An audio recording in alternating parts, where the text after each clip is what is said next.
Hello student, welcome to my channel. आज हम लोग एक नए चैप्टर मॉडर्न फिजिक्स को लेके आए हैं।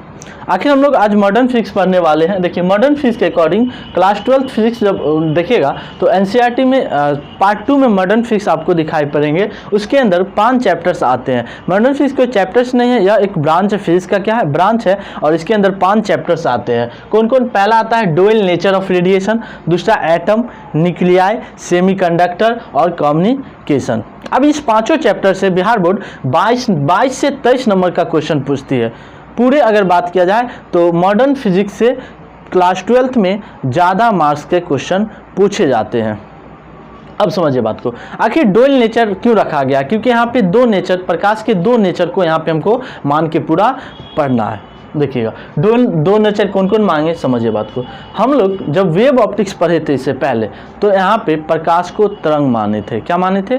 तरंग माने थे। और यह सारे घटनाओं को, प्रकाश के सारे घटनाओं को क्या किया था? वो प्रूव्ड किया था। लेकिन जैसे व्यक्तिकण, विवर्तन, ध्रुवन इत्यादि को उन्होंने क्या किया था? प्रूव तो किया था, लेकिन कुछ ऐसे भी घटनाएं हैं जिसको तरंग सिद्धांत प्रूव नहीं कर पाए, जैसे रमन्स प्रभाव, क्रॉम्पटन प्रभाव, प्रकाश विद्युत प्रभावों को उन्होंने प्रूव नहीं कर पाया, जिसके कारण आइंस्टीन ने एक नए सिद्धांत दिए, जिस सिद्धांत का नाम क्वांटम सिद्धांत रखा गया। अब समझिए, मैंने क्या बोला कि इससे पहले आपने वेव ऑप्टिक्स पढ़ा है, तो वेव ऑप्टिक्स में मैंने प्रकाश को वेव माना था। क्या माना था? वेव माना था। और जब यह प्रकाश को वेव माने थे तो प्रकाश के व्यक्तिकण, विवर्तन, ध्रुवन इत्यादियों घटनाओं को तो उन्होंने प्रूव किया था, लेकिन कुछ ऐसे भी घटनाएं प्रकाश के होते हैं जैसे रमन प्रभाव, रमन प्रभाव, क्रॉम्पटन प्रभाव, प्रकाश विद्युत प्रभाव इत्यादियों को उन्होंने क्या वेव क्या किए थे? नहीं प्रूव कर पाए थे, जिसके कारण आइंस्टीन ने एक नए सिद्धांत दिए, जिस सिद्धांत का नाम क्वांटम सिद्धांत रखा गया। इस क्वांटम सिद्धांत के अनुसार प्रकाश को कण माना गया। क्या मान गया?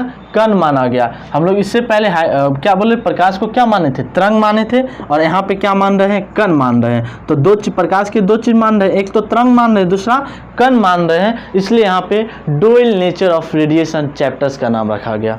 समझिए बात को। अब प्रकाश को हम क्या मान रहे हैं? इस चैप्टर्स में कण मान रहे हैं, लेकिन पिछले चैप्टर्स में मैंने प्रकाश को क्या माना था? तरंग माना था। अब समझिए बात को। तो इस क्वांटम सिद्धांत क्या बोला आइंस्टीन? क्या बोले थे कि प्रकाश जो होते हैं वो छोटे छोटे कण से मिलके बने होते हैं। क्वांटम सिद्धांत क्या होता है कि प्रकाश छोटे छोटे कण से मिलके बना होता है, जिसे फोटॉन या क्वांटा बोला जाता है। अब समझिए बात को, मैंने क्या बोला कि प्रकाश जो होता है वो छोटे छोटे कण से मिलके बना होता है, जिसे फोटॉन या क्वांटा कहते हैं। अब इस चीज़ को समझिए कि आइंस्टीन क्या बोले, हाइगेंस बोले थे प्रकाश तरंग है, और आइंस्टीन क्या बोले कि ये क्या है? छोटे छोटे कण से मिलके बना होता है। अब समझिए, दोनों चीज़ को यहाँ पे माना गया, और इस चैप्टर का नाम डुअल नेचर ऑफ रेडिएशन रखा गया। इतना बात हम लोग लिख लेंगे। क्या क्या लिखना है समझिए। प्रकाश तरंग सिद्धांतों के अनुसार, या प्रकाश तरंग सिद्धांतों के अनुसार, ठीक है, व्यक्तिकण, विवर्तन इत्यादि, ध्रुवन इत्यादि की घटनाओं को सत्यापित किया था। लेकिन कुछ ऐसे भी घटनाएं हैं जैसे रमन प्रभाव, क्रॉम्पटन प्रभाव, प्रकाश विद्युत प्रभाव इत्यादि को उन्होंने अब क्या किए थे? प्रूव नहीं कर पाए थे, जिसके कारण आइंस्टीन ने एक नए सिद्धांत दिए, जिस सिद्धांत का नाम क्या?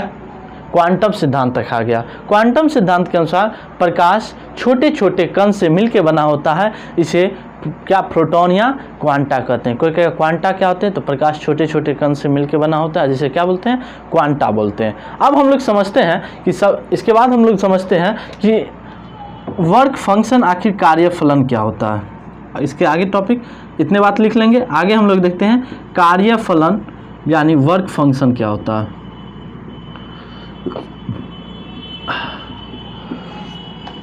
वर्क फंक्शन यानी कार्य फलन क्या होता है, समझिए। वर्क फंक्शन यानी कार्य फलन क्या होता है? देखिए, तो वर्क फंक्शन क्या होता है?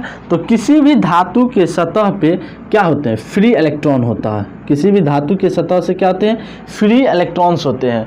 किसी भी धातु की सतह पे क्या होते हैं? फ्री इलेक्ट्रॉन होते हैं, इलेक्ट्रॉन्स होते हैं। और इस धातु के सतह पे फ्री इलेक्ट्रॉन्स होते हैं, तो ये कैसा सतह है? धातु की सतह है, और इसमें क्या है? फ्री इलेक्ट्रॉन्स है। क्या है?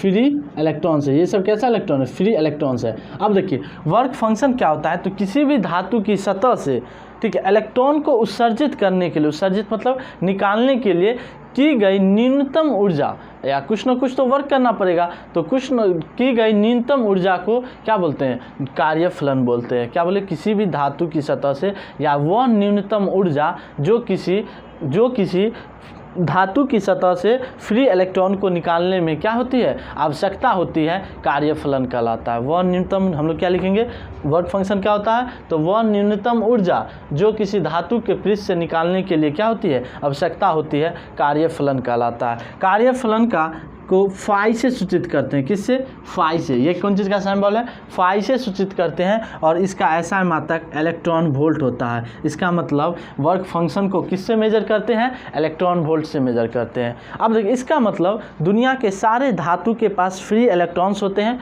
तो सारे का वर्क फंक्शन क्या होगा, अलग अलग होगा। क्या होगे, सारे का वर्क फंक्शन अलग अलग होगा। कुछ हम लोग जैसे देखते हैं, देखिएगा, जैसे कुछ caesium, potassium, sodium, calcium, platinum, देखिएगा ये कुछ धातु के नाम लिखें। देखिए, इसका मतलब सब धातु के पास फ्री इलेक्ट्रॉन्स होते हैं, सब धातु के पास क्या होते हैं, फ्री इलेक्ट्रॉन्स होते हैं, तो सब धातु का क्या होता है, अलग अलग वर्क फंक्शन होगा। सबके पास अलग अलग फ्री इलेक्ट्रॉन्स होते हैं, तो सबका वर्क फंक्शन क्या होगा, अलग अलग होगा। सीजियम का वर्क फंक्शन 2.14 होता है। कितना होता है, 2.14 होता है। सीजियम का वर्क फंक्शन 2.14 होता है। सोडियम का 2.30 होता है। कितना होता है, 2.30 होता है। और इसका होता है 2.15 होता है। कितना, 2.15 होता है। 2.75 होता है, तो 3.15। और इसका जो प्लेटिनियम का, ये क्या है, सीजियम का 2.14, पोटासियम का कितना होता है 2.30, सोडियम का 2.75, कैल्शियम का 3.15, और प्लेटिनियम का जो होता है वो 5.65 होता है। कितना होता है, 5.65। कहता है सीजियम का सबसे न्यूनतम होती है, क्या होती है, न्यूनतम होती है, क्या, वर्क फंक्शन। और सबसे अधिकतम किसका होता है, प्लेटिनियम का होता है। आपसे बिहार बोर्ड ऑब्जेक्टिव में क्वेश्चन पूछती है सबसे न्यूनतम कार्यफलन किसका होता है, तो आप लोग ऑप्शन में सीजियम मारिएगा। क्या मारिएगा, सीजियम मारिएगा। अगर आपसे क्वेश्चन पूछेगा कि सबसे अधिकतम वर्क फंक्शन किसका होता है, तो आप प्लेटिनियम मारिएगा। अगर आपको ऑप्शन में सीजियम ना देखिए, सोडियम दे देगा और कुछ दे देंगे, तो आप देखिए सोडियम पोटासियम दे देगा, तो हम लोग वहाँ पे सीजियम नहीं रहेगा तो पोटासियम को मारेंगे, उससे नहीं रहेगा तो सोडियम को मारेंगे। लेकिन हम लोग देखेंगे अगर ऑप्शन में सीजियम है तो सीजियम में मार दीजिएगा। सबसे कम वर्क फंक्शन सीजियम का होता है, उसके बाद पोटासियम का होता है, उसके बाद सोडियम का होता है। इसके बीच में बहुत सारे एलिमेंट्स क्या करते हैं, वेरी करते हैं। ठीक है, सबसे कम वर्क फंक्शन सीजियम का और सबसे अधिक प्लेटिनियम का। आपका क्लास 12th में देखिएगा ऑब्जेक्टिव में 1 मार्क्स में क्वेश्चन पूछती है कि सबसे कम वर्क फंक्शन किसका होता है, तो सीजियम का, और सबसे अधिक किसका होता है, प्लेटिनियम का। वर्क फंक्शन होता क्या है, तो किसी भी धातु के पृष्ठ से, या वह न्यूनतम ऊर्जा जो किसी धातु के पृष्ठ से इलेक्ट्रॉन को उत्सर्जित करने के लिए आवश्यकता होती है, क्या कहलाती है, वर्क फंक्शन कहलाता है। मतलब कोई भी धातु के सतह है, धातु के सतह से इलेक्ट्रॉन को उत्सर्जित करने के लिए जितना क्या होगी, अब कौन चीज़ की आवश्यकता होगी, कुछ ना कुछ ऊर्जा की आवश्यकता होगी ना, उसी ऊर्जा को क्या बोलते हैं, वर्क फंक्शन बोलते हैं। क्या बोलते हैं, वर्क फंक्शन बोलते हैं।